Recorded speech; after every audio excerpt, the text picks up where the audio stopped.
اعوذ باللہ من الشیطان الرجیم بسم اللہ الرحمن الرحیم الف لام را کتاب احکمت آیاتہ ثم فصلت من لدن حکیم خبیر۔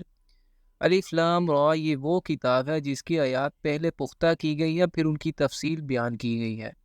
اس ہستی کی طرف سے جو حکیم ہے اور خبیر ہے۔ اس کا ایک مفہوم یہ بھی ہو سکتا ہے کہ قرآن مجید میں شروع میں جو صورتیں نازل ہوئی ہیں وہ حجم کے اعتبار سے تو چھوٹی لیکن بہت جامع اور گہرے مفہوم کی حامل ہے، جیسے ایک کوزے میں سمندر کو بند کر دیا گیا ہو۔ مثلا سورۃ العصر، جس کے بارے میں امام شافعی رحمۃ اللہ علیہ فرماتے ہیں یعنی اگر اس سورت کے علاوہ قرآن میں کچھ بھی نازل نہ ہوتا تو بھی یہ سورت لوگوں کی ہدایت کے لیے کافی تھی۔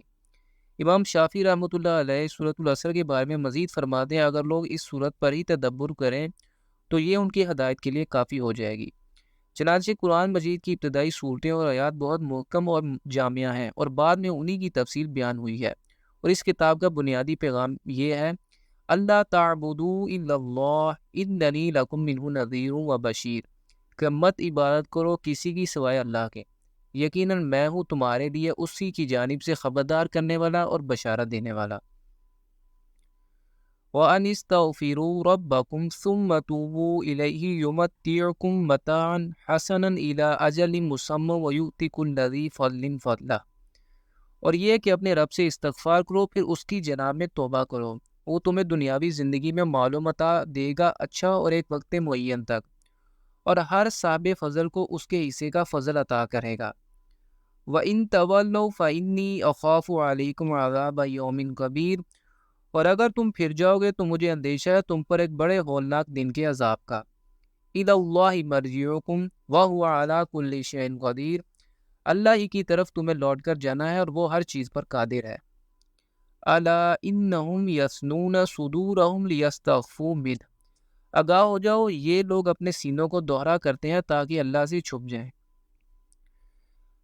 ثنا یثنی کے معنی پھیرنے، موڑنے اور لپیٹنے کے ہیں۔ مکہ میں رسول اللہ صلی اللہ علیہ وآلہ وسلم کی دعوت کے مخالفین میں سے کچھ لوگوں کا رویہ ایسا تھا کہ آپ صلی اللہ علیہ وآلہ وسلم کو آتے دیکھتے تو رخ بدل لیتے یا کپڑے کی اوٹ میں منہ چھپا لیتے تاکہ کہیں آمنا سامنا نہ ہو جائے، اور آپ صلی اللہ علیہ وآلہ وسلم انہیں مخاطب کر کے کچھ اپنی باتیں نہ کہنے لگے۔ یہاں ایسے لوگوں کی طرف اشارہ ہے کہ یہ لوگ حق کا سامنا اور حقیقت کا مواجہ کرنے سے گھبراتے ہیں، حالانکہ کسی کے گریز کرنے سے حقیقت غائب نہیں ہو جاتی۔ أَلَا حِينَ يَسْتَغْشُونَ ثِيَابَهُمْ يَعْلَمُ مَا يُسِرُّونَ وَمَا يُعْلِنُونَ إِنَّهُ عَلِيمٌ بِذَاتِ الصُّدُورِ، آگاہ ہو جاؤ کہ جب وہ اپنے اوپر اپنے کپڑے لپیٹتے ہیں تب بھی اللہ جانتا ہے جو کچھ وہ چھپا رہے ہوتے ہیں اور جو کچھ ظاہر کر رہے ہوتے ہیں، وہ تو اس کو بھی جانتا ہے جو کچھ سینوں کے اندر ہے۔ وَمَا مِن دَابَّةٍ فِي الْأَرْضِ إِلَّا عَلَى اللَّهِ رِزْقُهَا، اور نہیں ہے کوئی بھی چلنے پھرنے والا جاندار زمین پر مگر اس کا رزق اللہ کی ذمہ ہے۔ وَيَعْلَمُ مُسْتَقَرَّهَا وَمُسْتَوْدَعَهَا، اور وہ جانتا ہے اس کے مستقل ٹھکانے کو بھی اور اس کے عارضی طور پر سونپے جانے کی جگہ کو بھی۔ کُلُّ فِی کِتَابٍ مُبِین، کُلٌّ فِی کِتَابٍ مُبِین، یہ سب کچھ ایک روشن کتاب میں درج ہے۔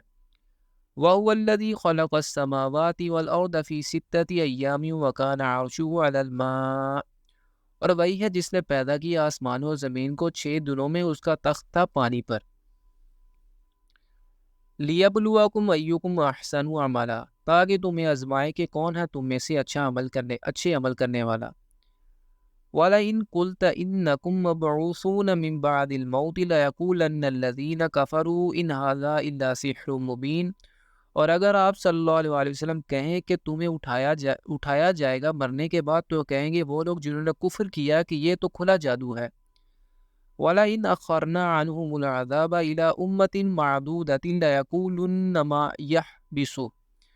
اور اگر مؤخر کیے رکھیں ہم ان سے عذاب کو ایک خاص مدت تک تو وہ کہتے ہیں کہ کس چیز نے روک رکھا ہے اسے۔ أَلَا يَوْمَ يَأْتِيهِمْ لَيْسَ مَصْرُوفًا عَنْهُمْ وَحَاقَ بِهِم مَّا كَانُوا بِهِ يَسْتَهْزِئُونَ، آگاہ ہو جاؤ جس دن یہ ان پر آ جائے گا تو ان کی طرف سے پھیرا نہیں جائے گا اور ان کو گھیرے میں لے لے گی وہی چیز جس کا یہ لوگ استہزاء کیا کرتے تھے۔